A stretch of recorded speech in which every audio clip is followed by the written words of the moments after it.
अमित शाह ने न्यूज 24 से बातचीत में साफ कहा, उन्होंने कोई भड़काऊ बयान नहीं दिया।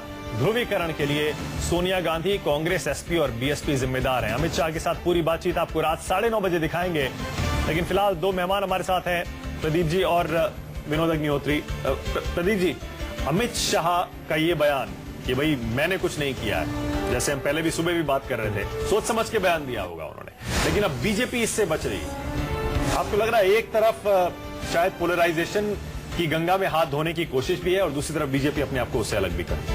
देखिए मारक, मेरा मानना है कि चुनाव आयोग के पास पिछले 2 सालों में ये दूसरा मौका है कि जो मॉडल कोड ऑफ कंडक्ट है उसको ज्यादा प्रभावी बना सके।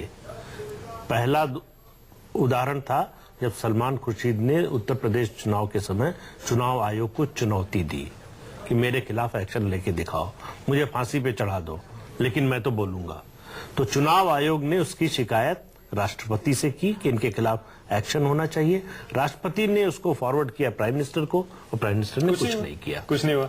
दूसरा उदाहरण अभी 15 दिन के अंदर कम से कम 3-4 लोगों के दिख गए। आप सहारनपुर से शुरू कीजिए और अमित शाह के बयान तक आइए।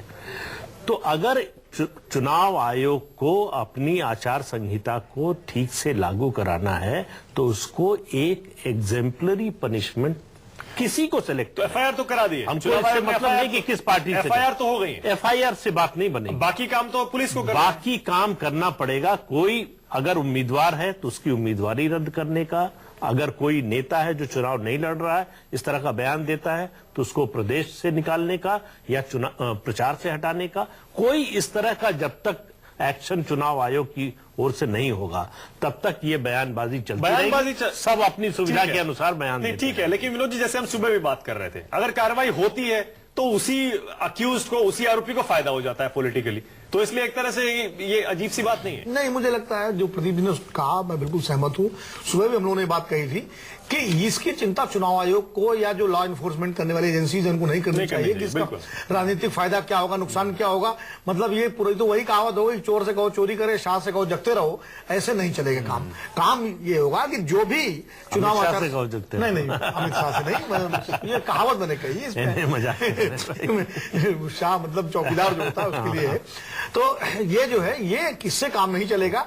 आपको चाहे वो कोई मामला हो, सहारनपुर वाले मामले में कार्रवाई हो गई, पुलिस ने कर दी, गिरफ्तार कर दिया, जेल भेज दिया, जमानत भी हो गई, अब फिर सामने आया 6 महीने पुराना वीडियो है, वो एक डिबेटेबल इशू है। लेकिन जो भी हो, चाहे अमित शाह हो, चाहे वो वसुंधरा राजे हो, चाहे इसके पहले सलमान खुर्शीद का उदाहरण जो इन्होंने दिया प्रदीप जी ने, इस तरह के कभी भी चुनाव में मामला हो उसमें कोई ना कोई सख्त एक्शन तो लेना ही पड़ेगा। उम्मीदवार हो तो उम्मीदवारी रद्द की जाए, अगर उम्मीदवार नहीं है, नेता है तो उस पर प्रतिबंध लगाया जाए, तब इन्फोर्समेंट होगा इसका। नहीं, लेकिन ये राजनीति क्या है अमित शाह की, प्रदीप जी? क्योंकि वो जो आर्ग्यूमेंट दे रहे हैं वो दूसरा आर्ग्यूमेंट दे रहे हैं, कह रहे हैं मैंने कोई बयान नहीं दिया, आप देख लीजिए, बाकी जो कार्रवाई हो रही है वो हो रही है। सोनिया गांधी ने किया, कांग्रेस ने किया, शाही इमाम से मिले, मुस्लिम रिजर्वेशन की बात कर रहे हैं।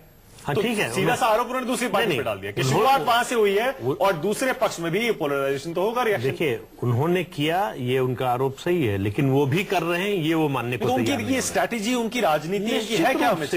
चुनाव के समय राजनीति के अलावा, वोटों के अलावा और कोई राजनीतिक दल क्या या उसका नेता क्या करेगा? वो निश्चित रूप से अपनी पार्टी की सीटें बढ़ाने के लिए, अपनी पार्टी का जनाधार बढ़ाने के लिए वो पोलराइजेशन जो है, देखिए हर पार्टी कोशिश कर रही है पोलराइजेशन। मैं ये जानना चाह रहा हूं, सब अपने पक्ष में चाहते हैं। बिल्कुल सही है। मैं माना मेरा एक इसमें जो है थोड़ा, सोनिया गांधी मिली शाही इमाम से, इसमें चुनाव आचार संहिता का उल्लंघन नहीं होता, कोई किसी से मिले। अब रामदेव मंच पर बैठ करके जा रहे हैं या स्वामी साक्षी महाराज चुनाव लड़ रहे हैं, नहीं, जो उन्होंने कहा, नहीं तो उन्होंने कहा उस पर शाही इमाम ने क्या कहा कि मुसलमान वोट करें। शाही इमाम ने कहा कि कांग्रेस को जिताऊं। अपील तो कोई भी किसी के लिए कर सकता है। सोनिया गांधी की तरफ से ये कहा गया कि शाही इमाम ने सेक्युलर वोट को बंटने ना दे, लेकिन धर्म के आधार पर है। इसे भड़काना क्या हुआ? इसे भड़काना है तो धर्म के आधार पर।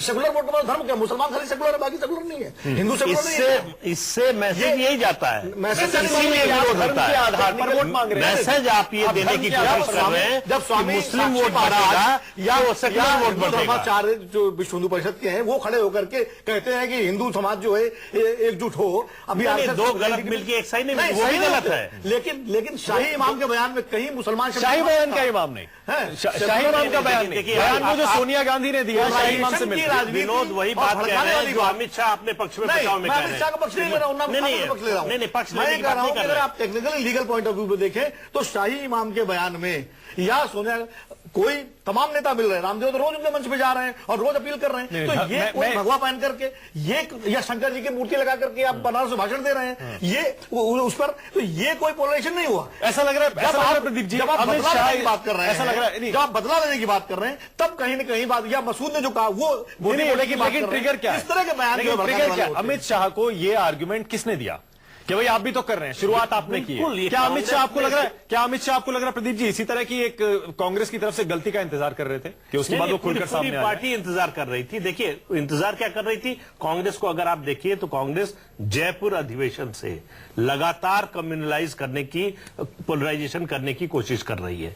बीजेपी बचने की कोशिश कर रही थी, उसकी कोशिश थी कि डेवलपमेंट को एजेंडा बीजेपी अमित जाते हैं, एक मिनट, प्रभारी बनने के बाद अगर इस मुद्दे से हटेंगे तो हमारा नुकसान हो सकता है, इस मुद्दे पे हमारा फायदा सही कह रहे हैं। लेकिन जब कांग्रेस ने शुरू किया और लगातार जारी है तो उनको अब लग रहा है कि अब हम चुप रहेंगे। मेरा पॉइंट ये है कि न बीजेपी पीछे, बीजेपी ने भी अमित शाह जो प्रभारी बने, बुखारी तो बाद में मिले हैं, अमित शाह तो प्रभारी बने, जाके अयोध्या में उन्होंने क्या बयान दिया था, लखनऊ उन्होंने क्या बयान दिया था, मुजफ्फरनगर में उसमें क्या बयान दिया था, सारे उठाकर देखिए। ऐसा नहीं है कि बीजेपी जो है बच रही थी, बीजेपी बीजेपी विकास की चाशनी में, विकास के मुलम्मे में हिंदुत्व को परोस रही है, और कांग्रेस जो है धर्मनिरपेक्षता की राजनीति करते के नाम पर मुस्लिम वोट का पोलराइजेशन कर रही है। तो ये दोनों तरह का है, आप ये नहीं कह सकते कोई बचा है कोई कर रहा है। कांग्रेस के अखिलेश प्रताप सिंह हमारे साथ जुड़ गए। अखिलेश जी स्वागत है न्यूज 24 पर आपका। आपने सुना होगा अमित शाह ने न्यूज 24 को बताया है मैंने कोई भड़काऊ बयान नहीं दिया,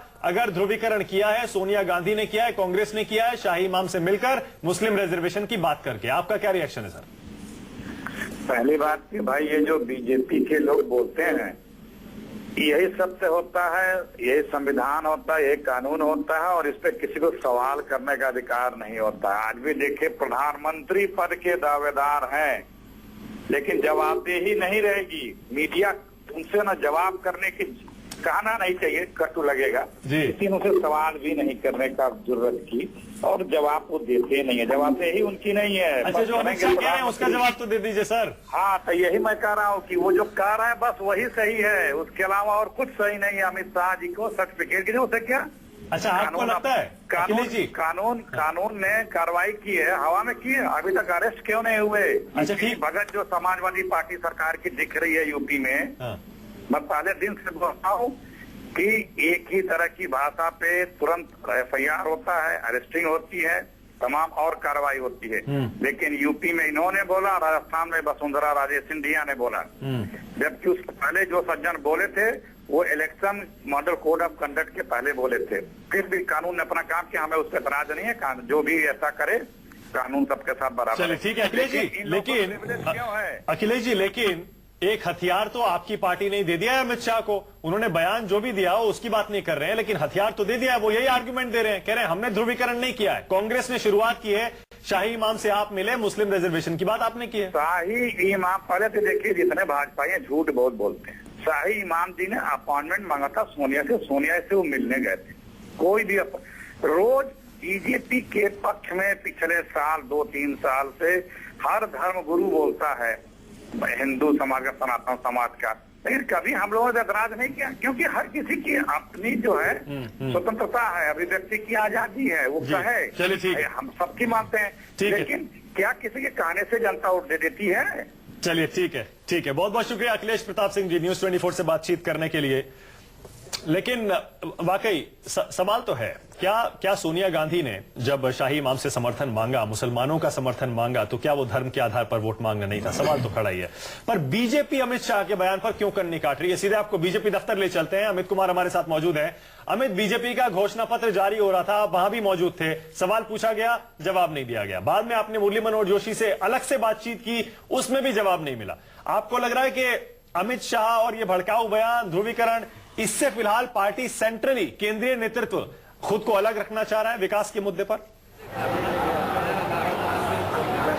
देखिए, बीजेपी शुरू से ये कह रहे हैं कि उनके लिए इस बार विकास मुद्दा है, इसलिए राम मंदिर की भी चर्चा उस तरह से नहीं हुई। राम मंदिर को भी पीछे रखा गया क्योंकि उनको लगता है कि विकास के दम पे ही चुनाव लड़ेंगे। लेकिन जो मैसेज देना था, जो मैसेज कन्वे करना था, क्योंकि निश्चित तौर पर चाहे कांग्रेस हो चाहे बीजेपी, इस बार का ध्रुवीकरण करने की कोशिश हर पार्टी से हो रही है और इसीलिए जो मैसेज देना था वो अमित शाह के जरिए मैसेज दे दिया गया है। और इसीलिए अब उस पार्टी जो पार्टी है वो इसको लेकर आगे बढ़ना नहीं चाहती है। अमित शाह को जो कहना था कह दिया, जिसको समझना था वो समझ चुके हैं और इसीलिए पार्टी अब इस पर चुप्पी साध ली है। पार्टी इसको अलग अलग तरीके से बड़े नेता कम से कम इस चीज से बचना चाहेंगे और यही आज भी हुआ। जब नेता से पूछा जा रहा है तो वो इस तरह के बयान से बच रहे हैं। उनका साफ मुरली जोशी ने भी कहा कि हमारे मैनिफेस्टो में कोई बदलाव की बात नहीं है, हम मैनिफेस्टो में सबका साथ सबका विकास है। लेकिन सीधी सी बात है कि ध्रुवीकरण की राजनीति और ध्रुवीकरण के दम पर इस बार चुनाव हो रहा है। चाहे कांग्रेस हो चाहे बीजेपी, दोनों यही करना चाह रहे हैं और जो बीजेपी की तरफ से कोशिश करनी थी अमित शाह ने कर दिया है। बिल्कुल।